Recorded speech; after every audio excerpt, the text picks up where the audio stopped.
Hello everyone and welcome to another video. Now in today's one we're going to be taking a look at Intel's first Core i7 processor, the 920. Now this processor was released in 2008, it's a quad-core CPU clocked at 2.66 GHz and it retailed for around $280 in the US and about £250 in the UK.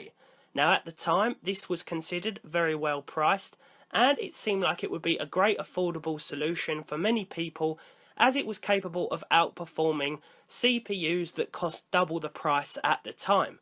The only downside was that you would have had to buy a 1366 socket motherboard, which probably would have doubled the cost because at the time these were very expensive, meaning that this CPU didn't seem all too affordable anymore. Now these days, luckily, these can be found for around $40, and so I thought we'd purchase one and put it to the test with a few newer games, as well as comparing it to another popular CPU, the FX 6300. Now although the FX 6300 does cost more money, by the time you've factored in the motherboard and the RAM, it ends up costing around about $150, the same as it costs to get an i7 920, a 1366 motherboard and 8GB of DDR3 RAM today. Because while the prices have dropped of 1366 motherboards, they are still retailing at around $100 even used. So let's get a few gameplay tests up on the screen right now and I'll be talking you through them as we go along. Now as you can see, we're off to a very good start with the i7, very capable of keeping up with the FX 6300. Now I've paired both of these with a GTX 770 as I feel that this is a great budget graphics card and can be found for about $150. Now I know that a lot of you are probably saying you should use a more powerful graphics card to make the most of these CPUs, but after some research and testing, it allows both of these CPUs to reach their maximum performance while still giving you a good practical idea of what GPU you could pair with the i7.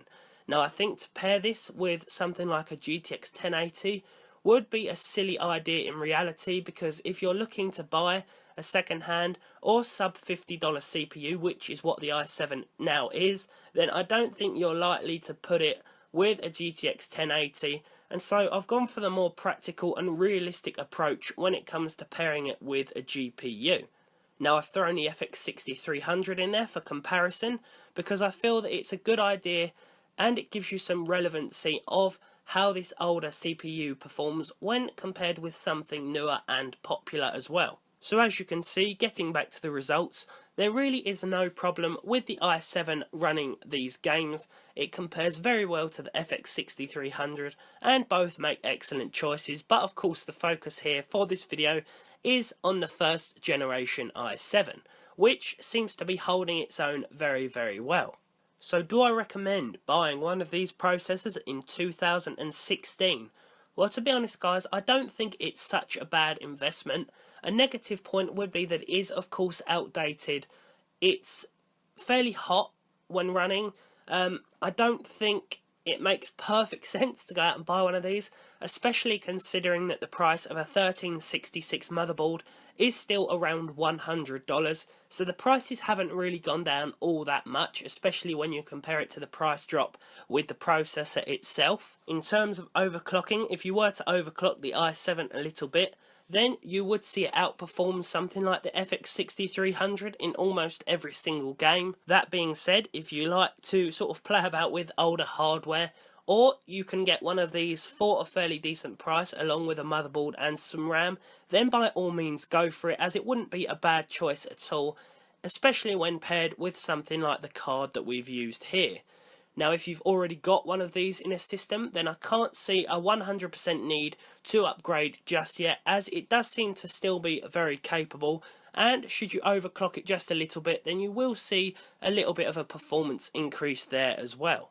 It's nice to see that after all these years, the first generation Core i7s can still keep up with a newer and more expensive processor, but also bear in mind that as it is older, it's probably less power efficient than some newer processors will be. but that may not bother you. It all depends on what sort of person you are, really.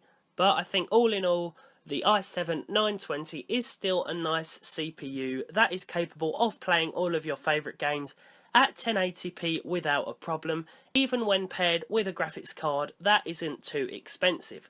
So thank you all so much for watching. If you have any questions, don't forget to leave them down below.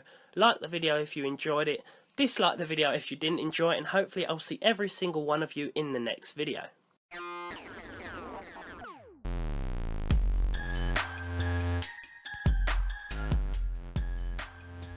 Hello guys, Matthew here and welcome back again to the TechTick YouTube channel. Together with the release of their GTX 1050 Ti series, for which I already did a review, be sure to check it out so you can get a better grasp of that series. Nvidia also released a toned down version of it, a regular GTX 1050 so to speak, without the Ti suffix. And today I'll be checking out a model from that series from MSI, their Gaming X 2G version.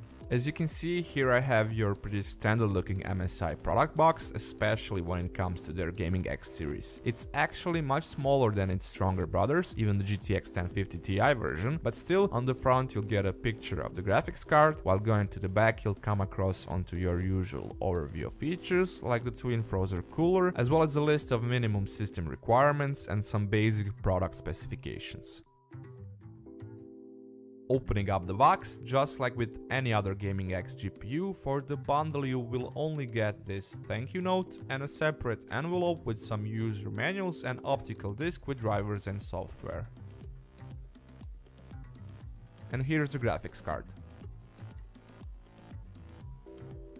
Taking a closer look at it, you can pretty much see that we are dealing with very similar cooler design like seen on the MSI's GTX 1050 Ti Gaming X model. There's a one big 8mm thick nickel-plated copper heat pipe going in an S shape through the aluminum heatsink, cooling off the GPU and being cooled off by two MSI's 80mm Torx 2.0 fans, which also blow over the graphics card's video memory and its 3+1 phase power design, together with its custom PCB and other improved components. Moving further around the card, you will get your usual red and black aggressive looking Gaming X design of the top plastic shroud, coupled with small red LED stripes on the back and white MSI Dragon logo on the side. On that same side, on the opposite end, you will find one 6-pin PCI Express power connector. While going to the back, you won't be greeted by a metal backplate, but that's no wonder since this is a budget tier GPU. Lastly, on the front for video outputs, you will get one DisplayPort, one HDMI and one DVI-D. Compared to the GTX 1050 Ti version, the GTX 1050 series brings in a smaller number of shaders, 128 less to be precise, so that's a total of 640 while maintaining the same number of ROPs. On the other hand, it has a bit higher GPU clock speed than it, which somewhat compensates for that architectural downsizing, but then again its small 2GB video memory buffer size will make her work hard in some cases.